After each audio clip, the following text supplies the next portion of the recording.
Remember 15 years ago, we started seeing on social media these baby influencers. So you had parents, and it was all nice and cute, and you had these babies promoting products, and it was all nice, and they would sometimes just explode and become, a temporary phenomenon. Well, these influencers have now grown up, and it's very interesting to see what they have to say about baby social influencers. So to tell us more, always a great thrill to have Mitch Joel on. He's, of course, a tech advisor, investor, and author of Control Alt Delete. And, of course, a great regular on Monday's Second Breakfast with Andrew. Mitch, always a pleasure. Great to speak to you, David. I'm happy you're sitting in. I'm sitting in. Yeah, I am sitting in for Elias during his pat leave. Yeah, for his pat leave. Oh, hey, I'm loving it. I always enjoy filling in here at CJD 800. So, Mitch, tell me more about these baby influencers and what's going on there. Well, I want to caveat this by saying it's not just baby influencers. Mm-hmm. These are actual young people who are suddenly waking up and realizing that their moms, mostly moms, some of their dads have been posting pictures of them since birth, every ailment, every learning development, every learning challenge, and now they're genuinely pissed off. And we see this, by the way, in some of the trends that are picking up in modern social media, which is, for one example, Snapchat would be one of them, but this move towards privacy and DMs. We even had Instagram, this thing flaring up called Grid Zero, where people are deleting their entire grid, posting things, deleting them. People waking up, these Gen Zers are waking up and they want to have a semblance of control over their digital footprint. Parents, some not really understanding what they're doing when they're posting all this stuff, are now waking up to the reality that what they might have done or what they have done is probably very problematic.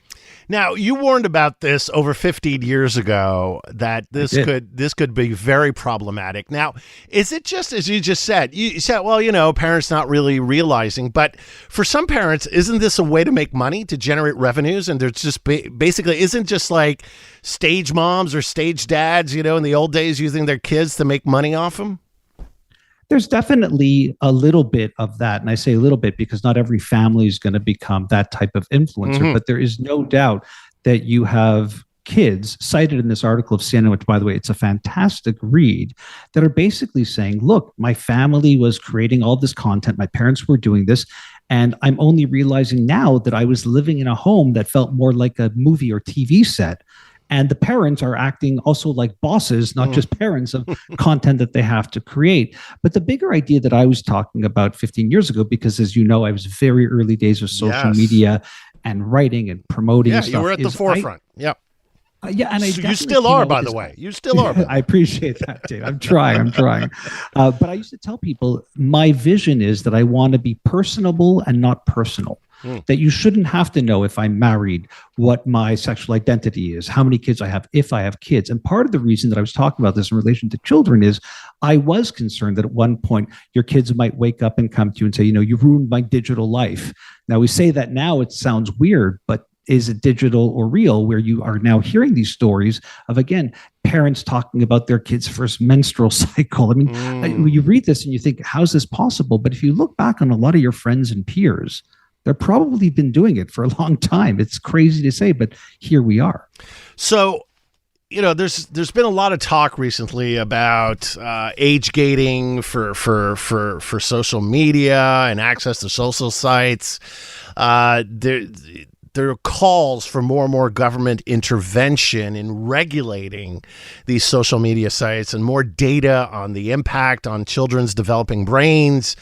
And even young adults also are in the midst of these sometimes very traumatic experiences. So, is there a movement here for legislation to protect these child influencers at all?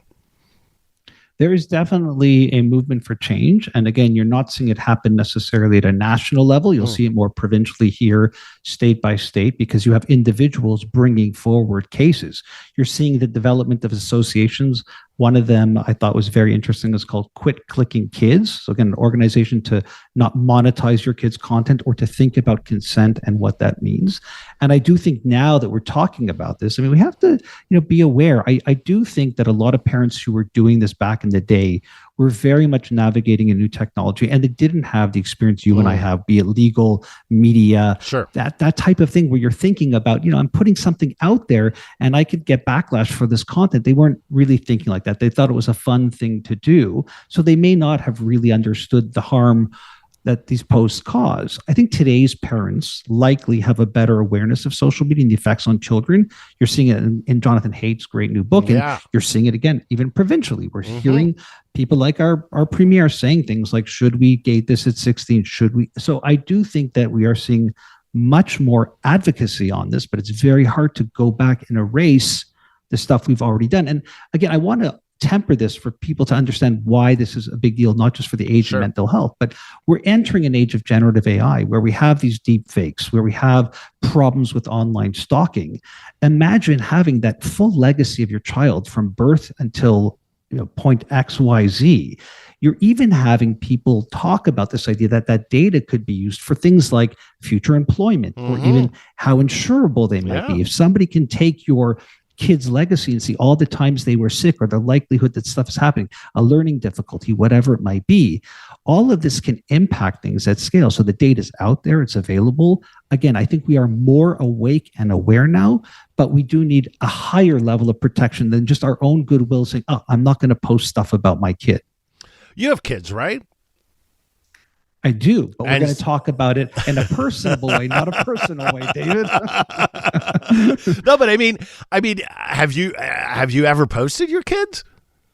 No, but this is what I'm saying. Back then, I made the decision. I didn't want them to come over and say, you ruined my digital life. And I understood back then that they are not old enough to offer consent. Sure. And I didn't see it as my right or... Right. I just didn't feel proper sharing it to public. Now, the other thing is, again, I was very public. It wasn't just a social network of my friends. So I had to be more cautious. But no, from day one, of that information is pretty unfindable. So what do you tell parents who have done it and saying, oh my gosh, I may have stepped over a line? I mean, what can you do, or what should you be doing? Right now, I would definitely speak to your kids about it, see how they feel about it. And if there's any ick factor, I would definitely go in and delete all of those previous posts. It might take time. It might be painful, but I think that's the smart thing to do. You could also change your privacy levels in a lot of these social channels. So you can make a network smaller or assign it to a specific, much smaller group. I really do think this is a moment of education and digital literacy where we can all talk about it and understand, wow, look, we didn't know, or even if we did know, I mean, you are seeing laws even put in place for those baby influencers you were talking about earlier so that they're actually compensated for it, and that the money is there and that it's being, there are ways to look at this in a different way, but it's going to take a changing of perceptions of privacy. I think that's one anchor of it.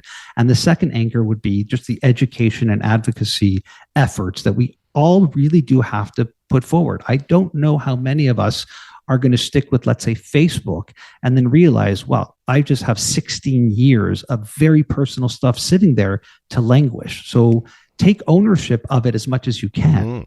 And AI could take these images as well, right? I mean, so if it's out there, I mean, should we get to a point and really seriously talking about it? And I don't know where the federal government is on this, the provinces, they're probably far, far, far behind on these issues. But ultimately, it's your image. I mean, can social media and AI just use your image and do whatever it wants with it? Obviously not, but is it controlled? It would be hard to make a blanket statement. They all have their terms in use. I'd recommend just checking that out. That's not easy to do, but understand that, yes, and you saw examples of this in the article of people being harassed and stalked because, oh, I know where you go to school because I see your mom videoing you biking to school every day or whatever it might be. So you see enough in the bullying, terrifying stalking component that if that's not enough to rattle any parent listening today to get very serious about this, understand that the other side of it is some of this data might be being used against their own will to create things you probably never want to see.